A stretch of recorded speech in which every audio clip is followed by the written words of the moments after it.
ছাত্র দলের সমাবেশে যোগ দিতে ঢাকা ও এর আশপাশের এলাকা থেকে ভিড় করেছেন দলের নেতাকর্মীরা। এ নিয়ে আরও খবর রাখছেন আমাদের সহকর্মী ফরহাদ ইবনে মালেক। আমরা সরাসরি যুক্ত হচ্ছি তার সঙ্গে। ফরহাদ, নিশ্চয়ই শুনতে পাচ্ছেন আমাকে। যেমনটি জানাচ্ছিলাম দর্শকদেরকে যে ছাত্র দলের সমাবেশ আজ দুপুর 2টা থেকে শুরু হতে যাচ্ছে। সমাবেশ ঘিরে নেতাকর্মীদের উপস্থিতি কেমন দেখছেন জানাবেন।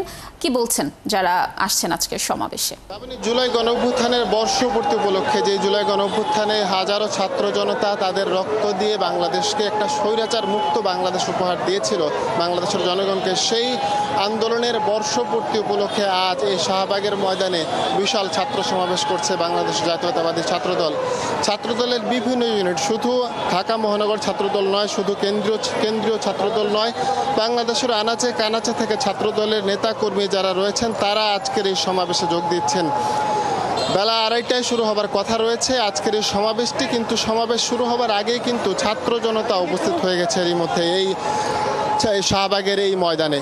এই শাহবাগের এই ময়দান থেকে কিন্তু জুলাই গণঅভ্যুত্থানের সূচনা হয়েছিল, জুলাই গণঅভ্যুত্থানের সূতিকাগার হয়েছিল। এই ছাত্র জনতার অভ্যুত্থানের মধ্য দিয়ে বাংলাদেশ যে একটা নতুন একটা বাংলাদেশ পেয়েছিল, স্বৈরাচার মুক্ত একটা বাংলাদেশ পেয়েছিল, সেই উদযাপন করতে ছাত্রদের আজকের এই আয়োজন বাংলাদেশ জাতীয়তাবাদী ছাত্রদলের মাধ্যমে। বাংলাদেশ জাতীয়তাবাদী ছাত্রদল এই অনুষ্ঠানকে কেন্দ্র করে, আজকের এই সমাবেশকে কেন্দ্র করে কিন্তু 6 দফা নির্দেশনাও দিয়েছে। দেখতে পাচ্ছেন যে এই জায়গা দিয়ে কিন্তু আমাদের সামনে দিয়ে কিন্তু আলাদা করে অ্যাম্বুলেন্স, সিএনজি এগুলো যাচ্ছে। এই অ্যাম্বুলেন্স, সিএনজি যাবার রাস্তা করে দিয়েছে কিন্তু আজকের এই সমাবেশে ছাত্রদলও, কারণ তারা সমাবেশ করছে কিন্তু 6 দফা নির্দেশনা তারা দিয়েছে। যে নির্দেশনার মধ্যে রয়েছে বিভিন্ন জরুরি পরিষেবা, অর্থাৎ অ্যাম্বুলেন্স, ওষুধবাহী গাড়ি থেকে শুরু করে জরুরি পরিষেবার জন্য আলাদা লেন করা হয়েছে। ছাত্রদলের সমাবেশে এই প্রথম কোনো ধরনের ব্যানার, ফেস্টুন যাতে ছাত্রদলের নেতাকর্মী কেউ যাতে না নিয়ে আসে, এই নির্দেশনা এখানে দেওয়া হয়েছে। এছাড়া নির্দেশনা দেওয়া রয়েছে সমাবেশের শুরু থেকে একেবারে শেষ পর্যন্ত ছাত্রদলের নেতাকর্মী যারা রয়েছেন তারা যেন এখানে উপস্থিত থাকেন, তারা যেন সমাবেশের ময়দান ছেড়ে না যান। এছাড়া সমাবেশ শেষ হওয়ার পরে এই শাহবাগের যেই পুরো ময়দান রয়েছে, ময়দানে যে ধরনের ছাত্রদলের আজকের সমাবেশে যে ধরনের অবস্থা তৈরি হবে তা একেবারে পরিষ্কার করে ছাত্রদলের নেতাকর্মীরা এই সবগুলো পরিষ্কার করে যেন ছাত্রদলের আজকের সমাবেশের ময়দান ত্যাগ করেন, সেজন্য সভাপতি সাধারণ সম্পাদক কিন্তু নির্দেশনা দিয়েছেন। এছাড়া আজকের ছাত্রদলের সমাবেশে দিক নির্দেশনামূলক বক্তব্য দেবেন বাংলাদেশ জাতীয়তাবাদী দল বিএনপির ভারপ্রাপ্ত চেয়ারম্যান তারেক রহমান। সমাবেশে বক্তব্য দিবেন বিএনপি মহাসচিব মির্জা ফখরুল ইসলাম আলমগীর সহ অনেকেই। ছাত্রদলের আজকের এই সমাবেশটি 2টায় শুরু হবার কথা রয়েছে। আমরা একটু দেখাই, একটা অ্যাম্বুলেন্স এখানে যাচ্ছে। দেখতে পাচ্ছেন ছাত্রদলের সমাবেশটি হলো সমাবেশ ঘিরে যাতে কোনো ধরনের অপ্রীতিকর অবস্থা তৈরি না হয়, কেউ যেন কোনো রকম ভোগান্তিতে না পড়ে, সেই ভোগান্তি রুখতেই কিন্তু ছাত্রদলের নেতাকর্মীরা আজকের এই সমাবেশটি করছে। তারা যাতে কোনো রকমের বিশৃঙ্খলা, কোনো রকমের ভোগান্তি যাতে মানুষের তৈরি না হয়, আলাদা লেন করে দেওয়া হয়েছে, আলাদা নির্দেশনা দেওয়া হয়েছে। সমাবেশটি শুরু হবে 2টার পর, কিন্তু এই শাহবাগের ময়দান এখনই কিন্তু মোটামুটি দেখতে গেলে পরিপূর্ণ। লাবণী, ফরহাদ, ধন্যবাদ আমাদের সাথে যুক্ত থাকার জন্য। আপনি থাকুন, নিশ্চয়ই আমরা আপনার মাধ্যমে আরও তথ্য দর্শকদেরকে জানাতে পারবো। দর্শক, আমাদের সাথে আরও একজন সহকর্মী যুক্ত হবেন, আমাদের সাথে যুক্ত হবেন শফিকুল হক। শফিকুল, আপনি তো রয়েছেন ছাত্র সমাবেশের সমাবেশস্থলেই রয়েছেন, আমাদেরকে জানাবেন যে আপনি যেই প্রান্তে রয়েছেন সেখানকার প্রস্তুতি কেমন এবং যারা এসেছেন নেতাকর্মীরা তারা কি বলছেন আজকের সমাবেশ ঘিরে। এবং সমাবেশ তো দুপুর 2টায় শুরু হতে যাচ্ছে, এর আগেই তো অনেক লোক সমাগম দেখা যাচ্ছে, পুরো পরিস্থিতি জানাবেন আমাদের।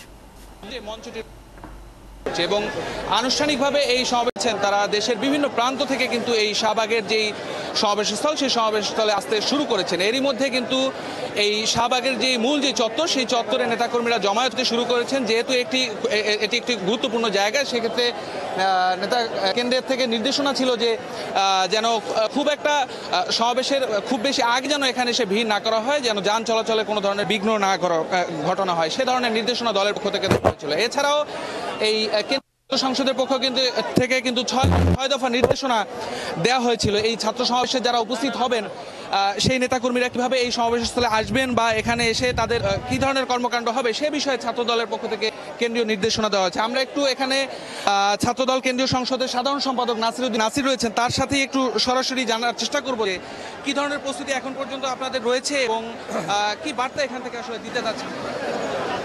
আজকের এই ঐতিহাসিক শাহবাগ চত্বর থেকে আমাদের ছাত্রদলের ঐতিহাসিক ছাত্র সমাবেশ অনুষ্ঠিত হবে। আর কিছুক্ষণের পরেই আমাদের দলের ভারপ্রাপ্ত চেয়ারম্যান, আমাদের ছাত্রদলের সাংগঠনিক অভিভাবক জনাব তারেক রহমান প্রধান অতিথি হিসাবে উনি বক্তব্য রাখবেন।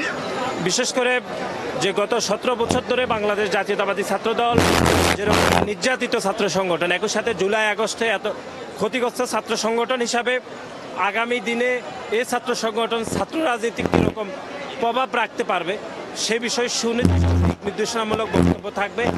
এবং আপনি জানেন যে গত 3টি জাতীয় নির্বাচনে তরুণরা ভোট প্রদান করতে পারেনি, তরুণদেরকে বঞ্চিত করা হয়েছে। সুতরাং আগামী দিনে সেই তরুণরাই কিভাবে বাংলাদেশ বিনির্মাণ করবে, বাংলাদেশের একটি বৃহৎ অংশ তরুণদের মধ্যে বাংলাদেশ জাতীয়তাবাদী ছাত্রদলের রাজনীতির সাথে প্রত্যক্ষ পরোক্ষভাবে জড়িত। সুতরাং তাদের উদ্দেশ্যে আমাদের দলের ভারপ্রাপ্ত চেয়ারম্যান বক্তব্য রাখবেন। আর আমরা এটি একটা ঐতিহাসিক একটি জায়গা, আপনি জানেন এখানে প্যাসিবাদ কায়েম হয়েছিল, আবার প্যাসিবাদের পতনও হয়েছিল শাহবাগ চত্বরে।